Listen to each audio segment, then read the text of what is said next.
E aí, tudo certo? Antes da gente começar o nosso papo de hoje, já sabe, né? Segue o canal, deixa aquele joinha para fortalecer.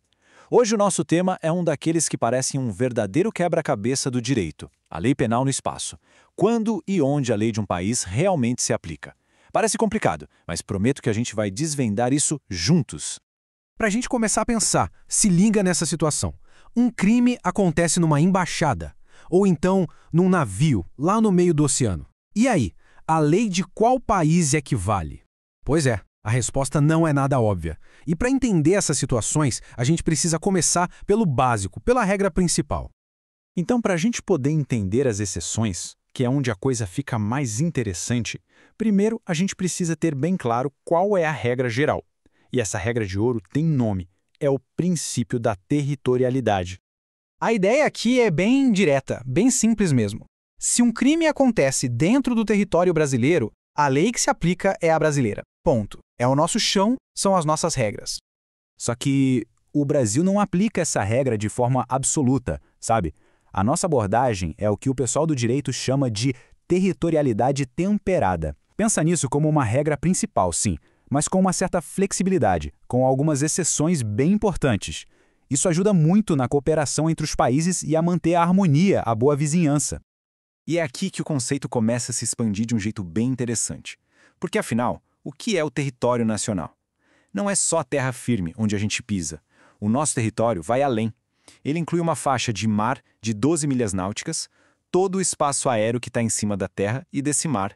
E olha que legal, até navios e aeronaves públicos brasileiros, não importa onde eles estejam no mundo. É como se um pedacinho do Brasil estivesse viajando por aí. Ok, então a gente já entendeu a regra. Agora vamos para o que quebra essa regra. A primeira grande exceção, a extraterritorialidade. O nome já dá uma boa dica, né? É quando a lei brasileira sai das nossas fronteiras, ela viaja para ser aplicada em crimes que aconteceram lá fora. Parece coisa de filme, mas é puro direito penal. E essa extraterritorialidade não é uma coisa só. Ela se divide em dois tipos. De um lado, a gente tem a incondicionada. Essa é para aqueles crimes que são tão sérios, que afetam o Brasil de uma forma tão direta que a nossa lei vai ser aplicada de qualquer jeito, sem mais nem meio mas. E que crimes são esses tão graves assim? Bom, a gente está falando de coisas como crimes contra a vida ou a liberdade do presidente da República. Ou então crimes contra o patrimônio do Brasil, tipo falsificar a nossa moeda, o real, mesmo que seja em outro país. Também entra aqui crime contra a administração pública cometido por um servidor. E até genocídio, caso o responsável seja brasileiro ou more aqui. São situações que atacam a própria soberania do nosso país. Beleza? Essa foi a incondicionada. Agora, do outro lado, a gente tem a extraterritorialidade condicionada.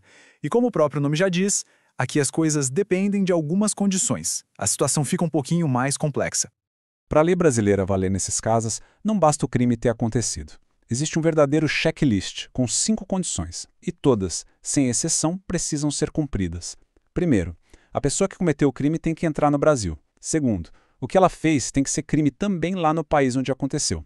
Terceiro, tem que ser um tipo de crime que o Brasil extraditaria a alguém. Quarto e quinto, a pessoa não pode já ter sido julgada e absolvida ou punida, nem ter recebido perdão lá fora. É um sistema para evitar injustiça, sabe? Como julgar alguém 2 vezes pela mesma coisa. Pode parecer um monte de regra, um monte de burocracia, mas tudo isso tem um motivo muito importante. Como dizem os especialistas, essas regras são fundamentais para evitar a impunidade. Elas são a ferramenta que garante que a justiça possa ser feita, mesmo quando o crime e quem o cometeu estão separados por uma fronteira. Até agora, a gente viu a lei brasileira indo para fora. Certo? Agora vamos inverter completamente a lógica. E quando uma lei estrangeira é aplicada dentro do Brasil? Pois é, isso também pode acontecer. Esse fenômeno tem um nome, intraterritorialidade.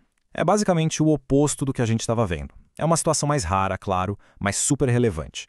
Acontece quando o Brasil, por conta de tratados e convenções internacionais, abre uma exceção e permite que a lei de outro país tenha validade aqui dentro, no nosso próprio território. E qual é o exemplo mais clássico, mais famoso disso?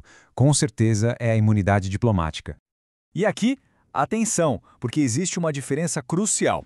De um lado, temos os agentes diplomáticos, como embaixadores. Eles têm uma imunidade criminal total. Não podem ser presos nem processados por nenhum crime aqui. Já os agentes consulares têm uma imunidade funcional, ou seja, eles só são imunes por atos que eles praticam no exercício da função deles, do trabalho consular. Fora disso, respondem como qualquer pessoa. Isso tudo, claro, levanta aquela pergunta clássica que todo mundo pensa. Então quer dizer que um diplomata pode simplesmente ignorar as leis do Brasil e fica por isso mesmo? A resposta é não. Um grande e sonoro não. A imunidade não é um salvo-conduto, um passe livre para cometer crimes. O que ela faz é mudar o local do julgamento. Quem tem essa imunidade deve sim obedecer às nossas leis. Se cometer um crime aqui, não será processado pela justiça brasileira, mas continua sujeito às leis e à justiça do seu próprio país de origem. No final das contas, o que a gente percebe é que a aplicação da lei penal no espaço é uma dança delicada.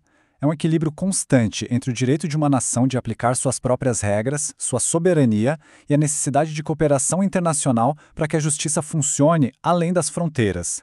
Fica essa reflexão. Como a gente encontra o ponto ideal entre a justiça local e a justiça global?